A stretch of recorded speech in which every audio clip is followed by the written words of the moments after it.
Yeah, over to you, Meghna. You can start the session. I hope you can see my screen. Yes, Meghna, we are able to see your screen. Okay. Look deep into nature and then you will understand everything better, said Albert Einstein. I am here to talk about how looking deep into nature lands you at innovative ideas and sustainable solutions. An approach to problem solving and design thinking called biomimicry. Before we start, let me give a quick intro about us.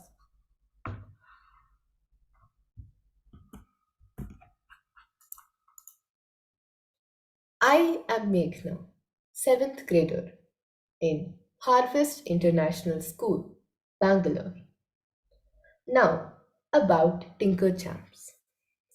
Some of the students who have immensely benefited from the Tinkerpreneur Bootcamp acquired multiple digital and 21st century skills, wanted to spread it to the larger student community within and across different schools.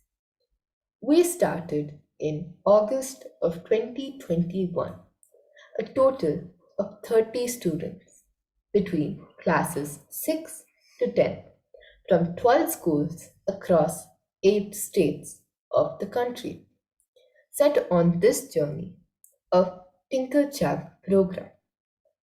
It was our opportunity to pay it forward. It is by the students, of the students, and for the students. So, how does this translate? To give you a glimpse, here is what we got done in 2022. Peer mentoring. We are birds of the same feather. We need to flock together.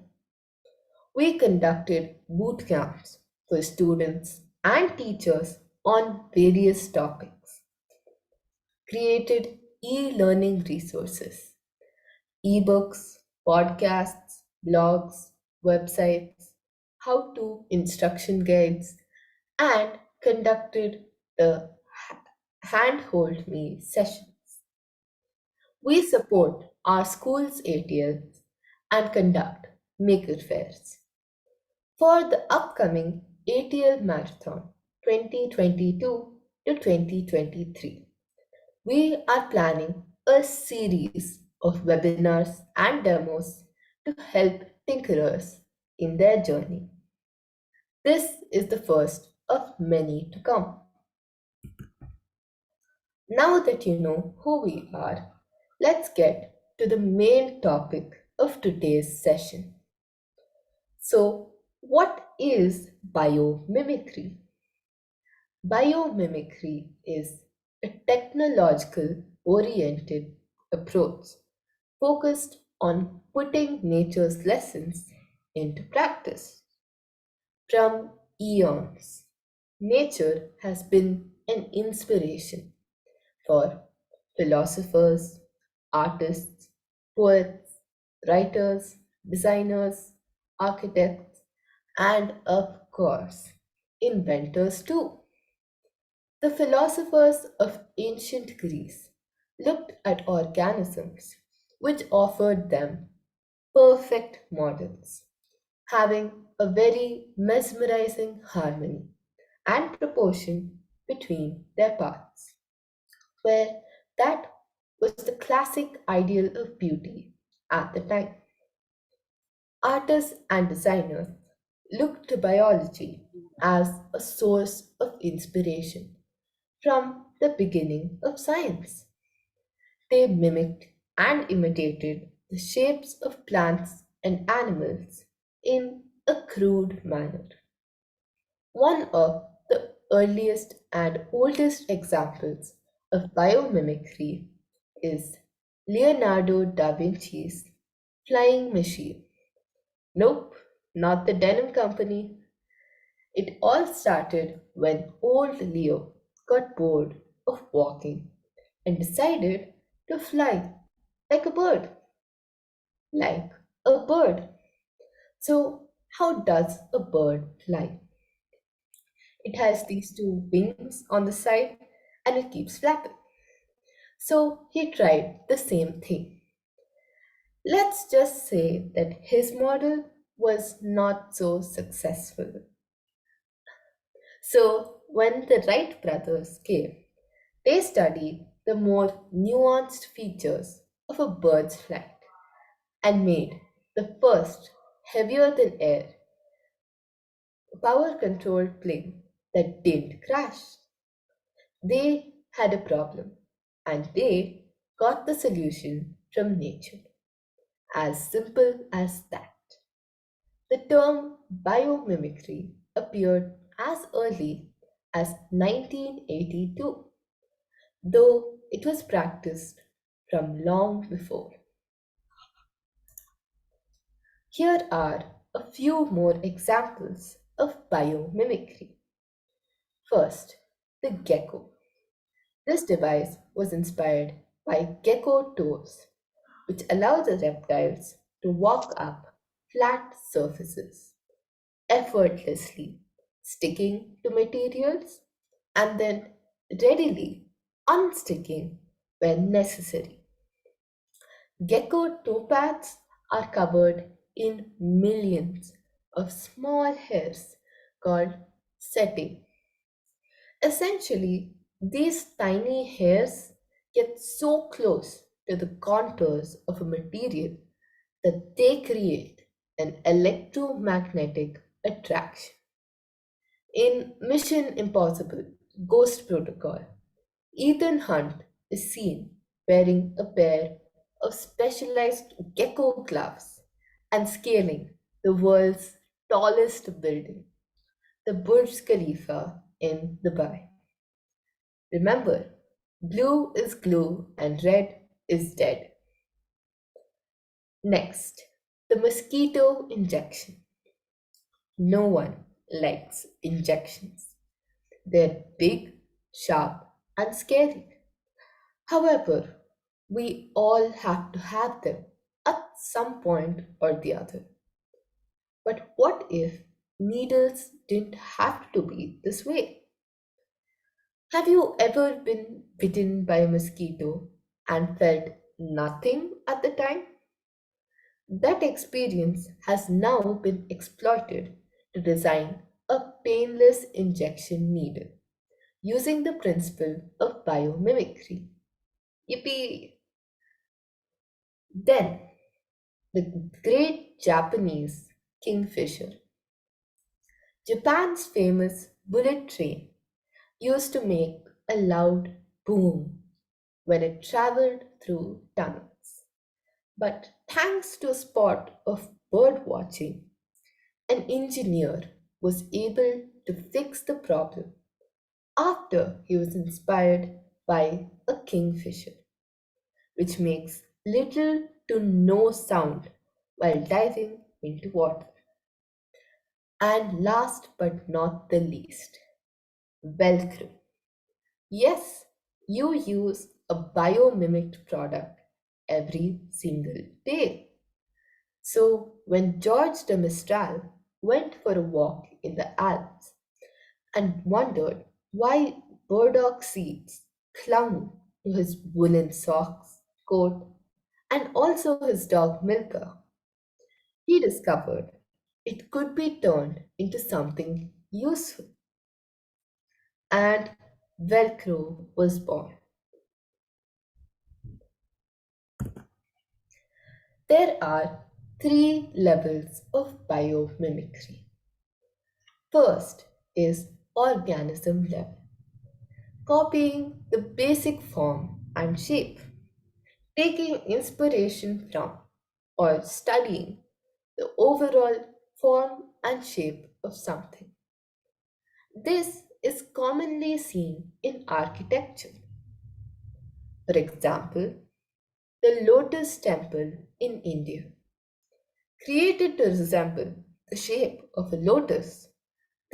This building is made up of 27 unsupported marble petals in groups of three to shape the nine sides of the temple, with nine gateways opening to the central hall.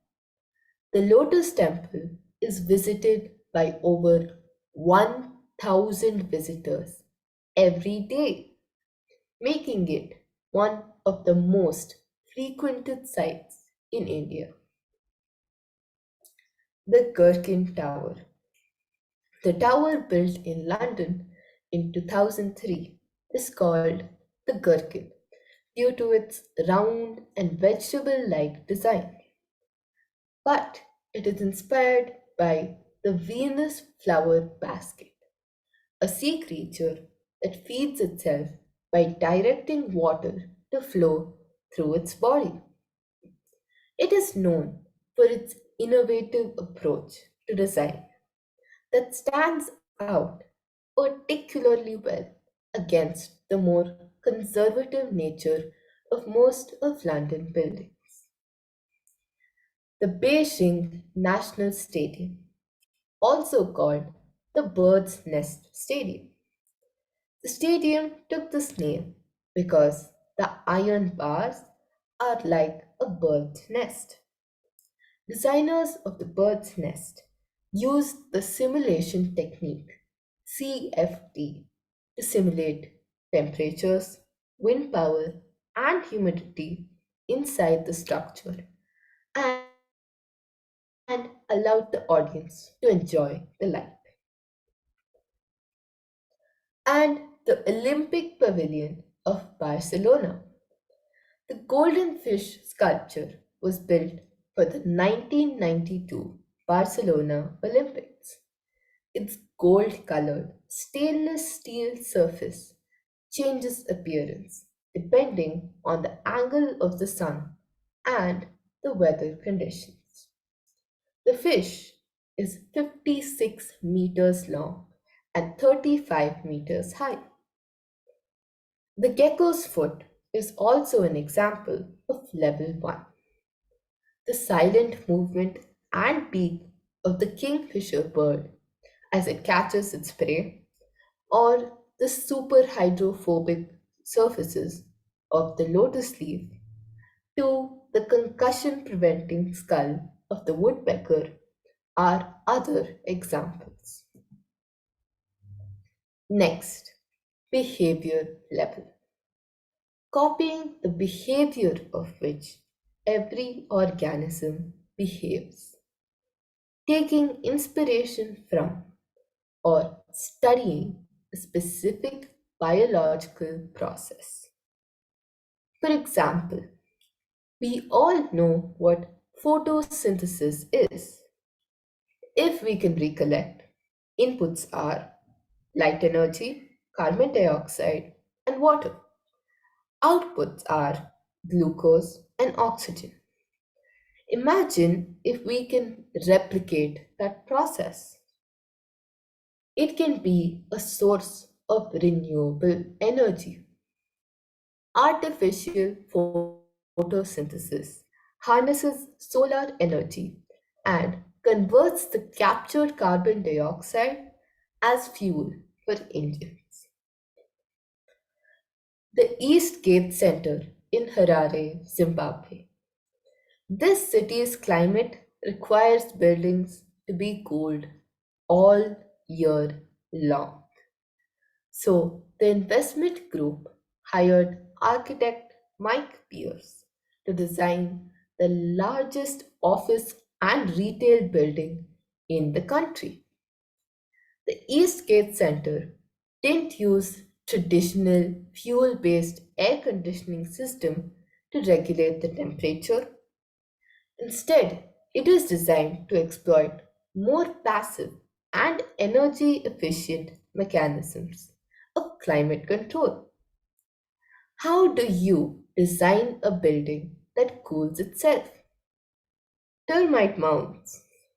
Sparing you the technical details, Mike Pierce was inspired by the ventilation system of termite mounds and decided to use it in the building. Not to mention, the East Gate Center uses 35% less energy than similar buildings in Zimbabwe.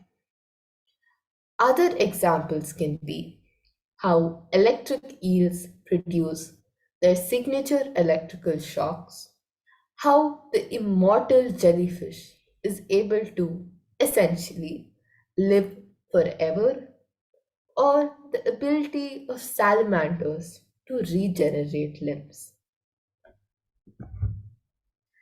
Last but not the least, the third level.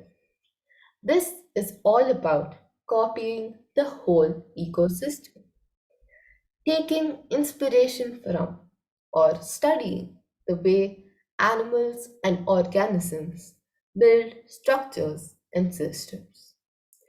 This level is considered the hardest level as it focuses on a functionally very hard issue to mimic: the mimicking of ecosystems, or ecomimicry, is an integral part of biomimicry.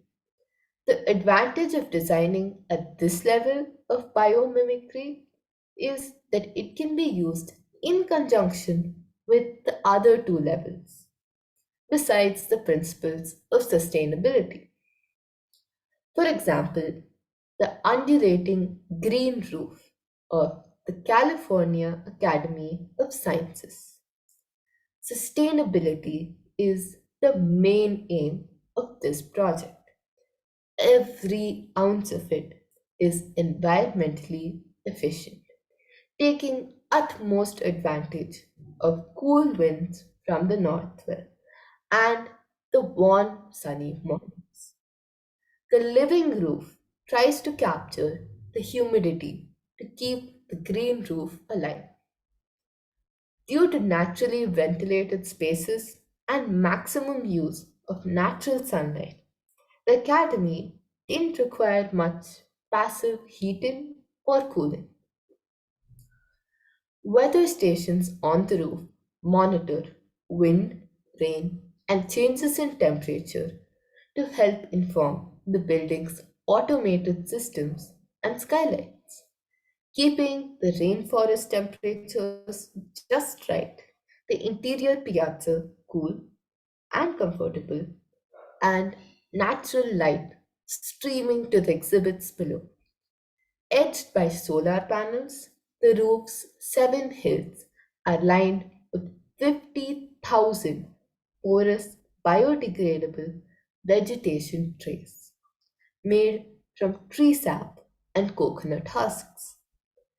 An estimated 1.7 million plants fill the trays, their roots interlocking to create an extraordinary oasis for birds, insects, people, and other creatures. It also doubles as an outdoor classroom. So, how do we implement biomimicry? There are two approaches to biomimicry. The first approach, the bottom up approach, also called biology influencing design. This is like Newton's apple. Newton sees the apple fall. This is biological influence. And then he discovers gravity. This is the design part. In this method, you start with a biological question. Here are a few examples on biology influencing design. I am spending more time on examples as it will help us relate to the topic. Self cleaning surfaces inspired by lotus leaves. The lotus grows in muddy water, but its leaves, when they emerge, stand meters above water and are seemingly never dirty. And drops of water on a lotus leaf have an unearthly sparkle. This is because of the lotus leaf's super hydrophobic waxy coating and the innumerable bumps on its surface.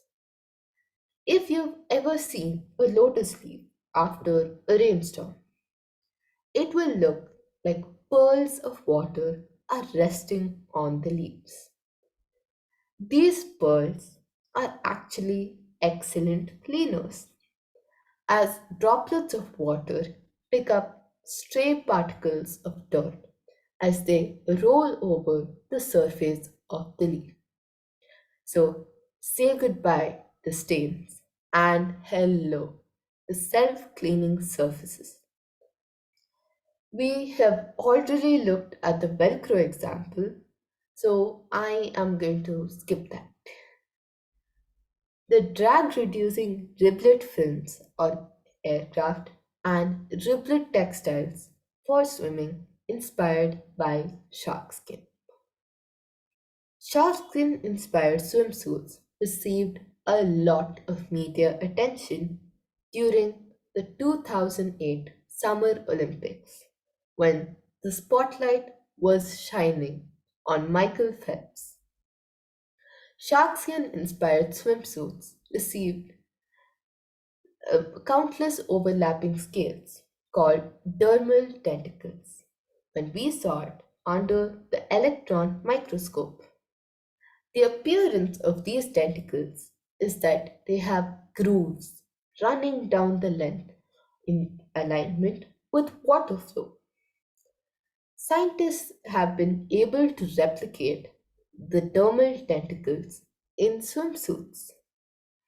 Besides that, this sharkskin mechanism has also been applied to create surfaces in hospitals that resist bacteria, since bacteria can't catch hold on the rough surface. Then the second approach, my preferred way, design looking to biology. Here you have a problem. You observe nature looking for a potential solution. You design your product based on observations. In this method, you start with a technical question. Here are a few examples of design looking to biology, like the facade shading system inspired by the movement of the birds or the bird of paradise flower. The bird of paradise flower, Strelitzia reginae, with its extraordinary hingeless flapping or opening mechanism, this biological system has been successfully analyzed, its functional principle abstracted and implemented in a technical system as a cooperation between biologists, engineers, and architects. As a result, the hingeless sun shading system, Flectofin, was developed. The self sealing coating for pneumatic systems, inspired by the wound sealing of the Liana aristolochia macrophylla, and aircraft winglets, inspired by bird wings, are other examples of this method. Okay, fine. Biomimicry is pretty cool, but how is it useful to me? You might as well ask. It is a step by step process for turning nature strategies into innovative and sustainable design solutions. It is used when you know what problem you're trying to solve. There are six incremental steps: define, biologize, discover, abstract, emulate, evaluate, rinse and repeat. These six steps till design solution. Let's look at the various steps with an example. It always helps to understand the process better if we can relate to it. Step 1. Define the start of any sensible process. Define your problem. Explain your design's intended influence, that is, the problem it seeks to solve, as well as the standards and limitations that will decide its viability. In our example, it's poor quality of backpacks leading to our laptops and iPads or any other valuables to break, which leads to our parents having a fight with us. They blame us, we blame the bags, on and on and on. Long story short, bad bags break relationships. As simple as that. Let's see if nature has a solution to our problem. Step 2. Biologize. Consider the context and vital functions that your design solution must take into account. What features does your problem need to solve it? Why did the laptop break? The cloth bag couldn't protect it from the marble floor. Protection. Why? It's like 4 millimeters thick. It really can't do much. Durability. Why didn't you throw the laptop in a big box instead? Because I need to carry it easily. Flexibility. Put them within biological context. So you may ask nature for guidance. Protection, durability, and flexibility. Step 3. You got your requirements. Now, time to find something that matches them. Discover. Seek out examples from the natural world, organisms, and ecosystems that deal with the same issues and situations as your design solution. Determine the tactics they employ to ensure their success and survival. It's time to look to nature. We could take a notepad, pen, and our not so reliable backpack and go on an expedition to seek answers from nature. Or simply we go to asknature.org and search. Type in the features or keywords that we discussed in step 2 and identify the biological strategies that suit your needs. Narrow down the models or strategies that address the same function and context as your design solution. So here we have two potential candidates, the striped bass and the ground pangolin. But the devil is in the detail. Let's dive in to know more. Step 4. Abstract.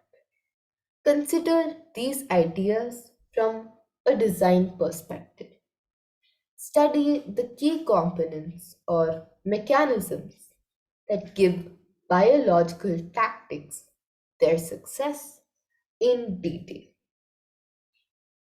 Just to recap, we laid out the design requirements, tried to match them with biological strategies and now are selecting the more viable strategy for a product design. When a predator appears, the pangolin curls up into a tight ball. The curved body causes the sharp edges of the scales to stick out, and the scale's virtually impenetrable nature prevents teeth and claws from getting to the juicy parts inside. Here, the pangolin seems to protect itself from the type of damage we anticipate in our backpacks. Moving on to step 5, emulate. Search for patterns and connections among the tactics you discovered and focus on the most important lessons that should guide your solution. Create design ideas based on these components. After identifying the design and biological perspectives, let's relate the two. In our design for the backpack, combination of flat, tough, hard overlapping layers and an inner layer with more diverse orientation creates a structure that's hard to break but also absorbs the force of an attack. Powerful protection and flexibility. In comes the pangolin backpack, an unusual backpack modeled after the protective scales on the back of the pangolin. Last but not the least, step 6, evaluate. Consider how well the design concept complies with the requirements and limitations of the design challenge and integrates with the ecological systems of Earth. Keep technological and business model viability in mind. Test your design. Keep revisiting these steps until you feel that your design is fully refined and market ready. Applying biomimicry to product design is a win, win, and win. It satisfies the needs of the society, the environment, and the economy. It's viable, livable, and equitable. It helps you build sustainably developed products. In nature, there are no single purpose tools. For example, trees provide shade with their leaves, which also generate energy, and bark, which also helps protect and cool the moving water beneath the surface. Imagine building and designing surfaces and systems that could accomplish multiple functions with one simple multifunctional design rather than fighting against the climate, using energy and resources to hold nature at bay. Our projects can leverage cyclic processes such as the change of seasons and build with readily available materials and energy, making the achievement of United Nations Sustainable Development Goals more easily achievable while minimizing additional costs. It is one of the best problem solving and design thinking approaches. I will take questions now. You can type them in the chat box. I'll answer them to the best of my ability.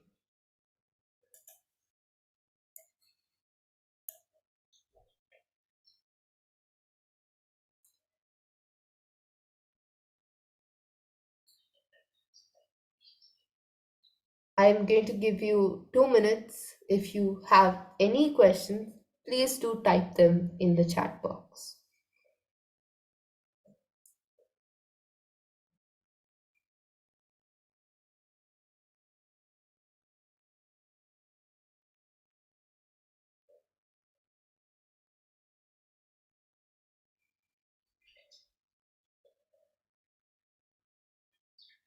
Okay. How can we use the biomimicry concepts to solve problems and innovations as a part of ATL Marathon? Now, that is a very good question. How do we use biomimicry for the ATL Marathon? The ATL Marathon has set many goals based on India's G20 summit goals. So these are mainly about sustainably developed products in various fields like transport, environment, education, tourism, etc.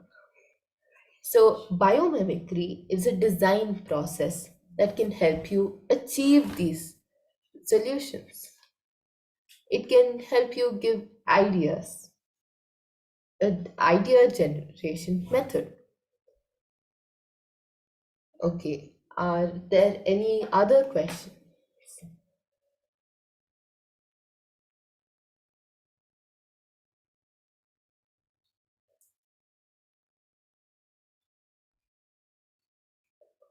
Can you share the link to the biomimicry website on the chat window? Okay, it is asknature.org. I'll just send the link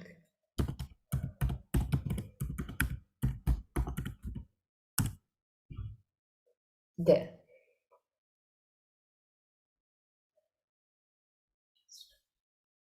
Okay. If there are no other questions, we'll move on to the next part of our webinar.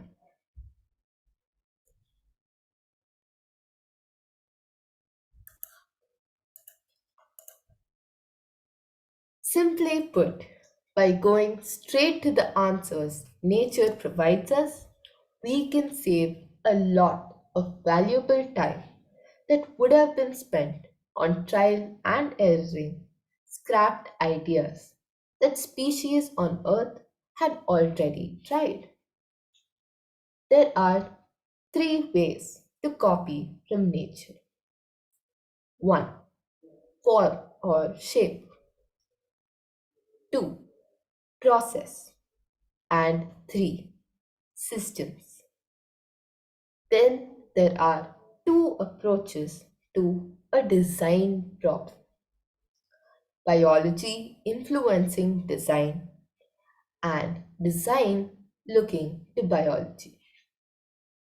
We know that we have to copy nature, but नकल के लिए भी अकल चाहिए, and that अकल comes with the biomimicry design process.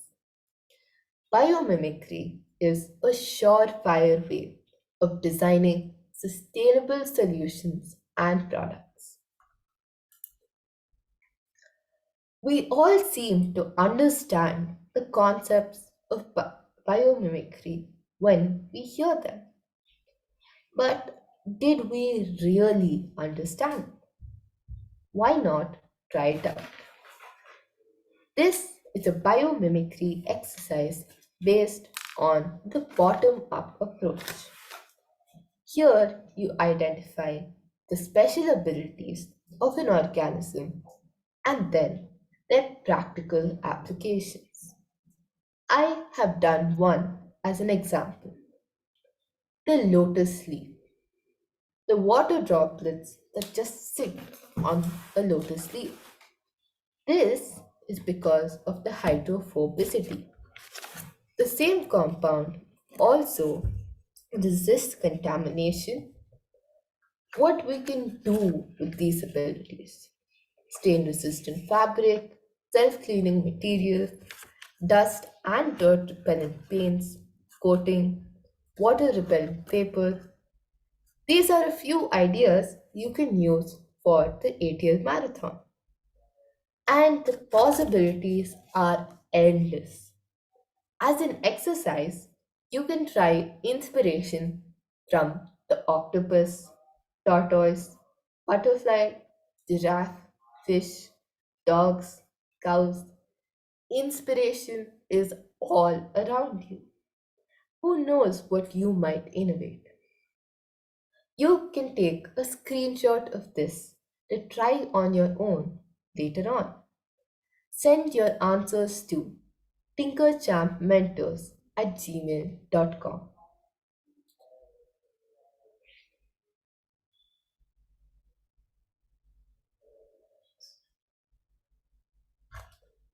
Okay, now this is a biomimicry exercise based on the top down approach.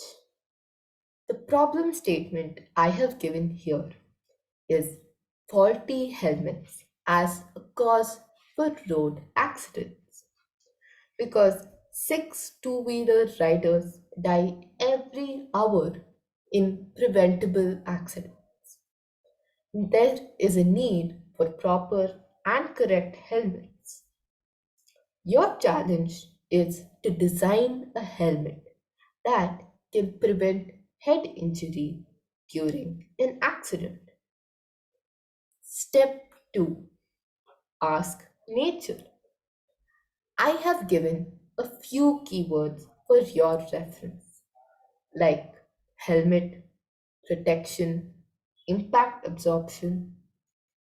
Step 3: Select the best fitting strategy. Step 4: Design your product. Step 5: Create your product and then refine it in iterations. You can take a screenshot of this exercise as well to do later on. Use the biomimicry design process.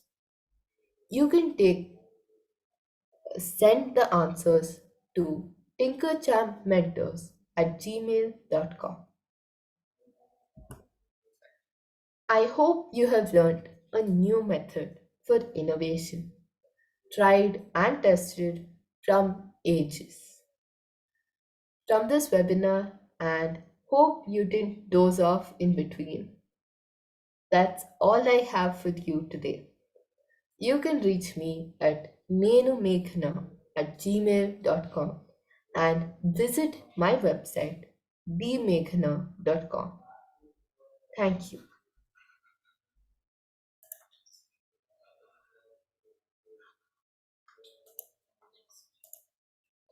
Panindra sir?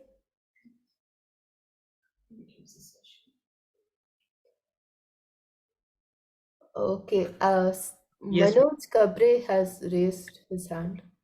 yeah, Yeah, can I speak? Minu Sure, Meghna, yeah, sure, sir. am I audible? Yes, sir.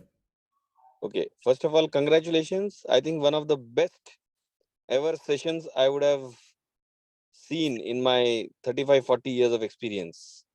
So, hearty congratulations to you, to your mentors who would have given you this kind of clarity that you have in your presentations.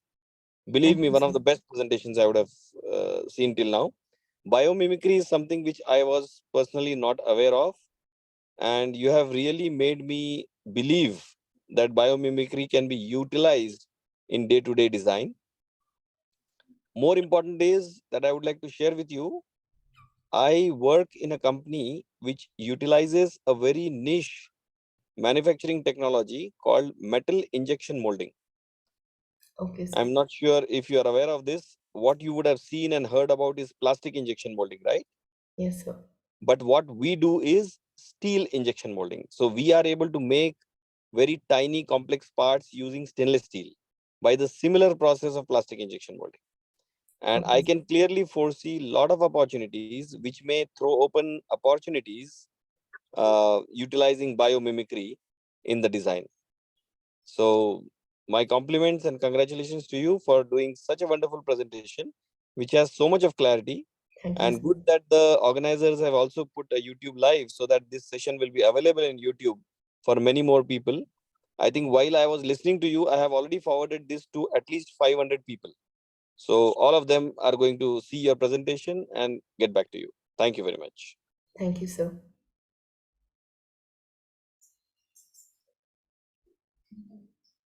If anyone else needs to speak, you can speak now. Kiran, sir? Yes, Meghna, hope you can hear me. Yes, sir.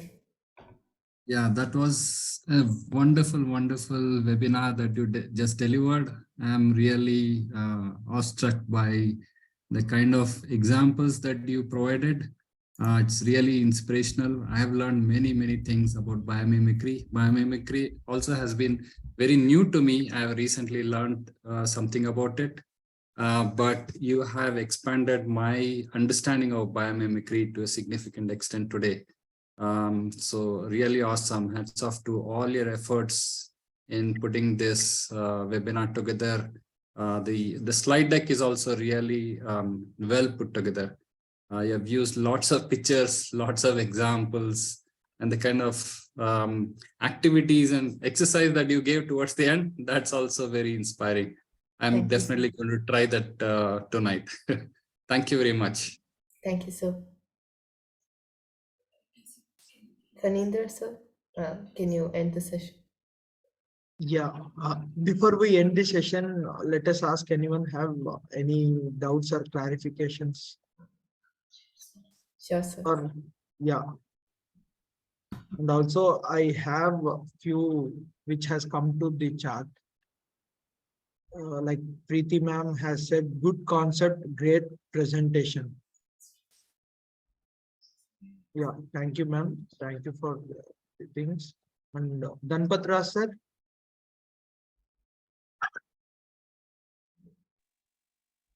Okay. So Manoj. Hello. Yes, sir. Hi, sir. I think quite impressive, quite clear, well communicated. And I think the way you explained was really very delighting. Thank And you. I think how to communicate this information to more and more students across the country will be a challenge for the mentors to do it. But I think you have done a wonderful work, wonderful homework, wonderful planning, great presentation, and very useful and knowledgeable presentation. Congratulations. Thank you very much. Thank you, sir. Yes. Thank you, Meghna. That was really an eye-opening webinar that you have taken. So with this, we'll end today's meet. Thank you all for joining the meet. Thank you. Bye. See you. Have a great day.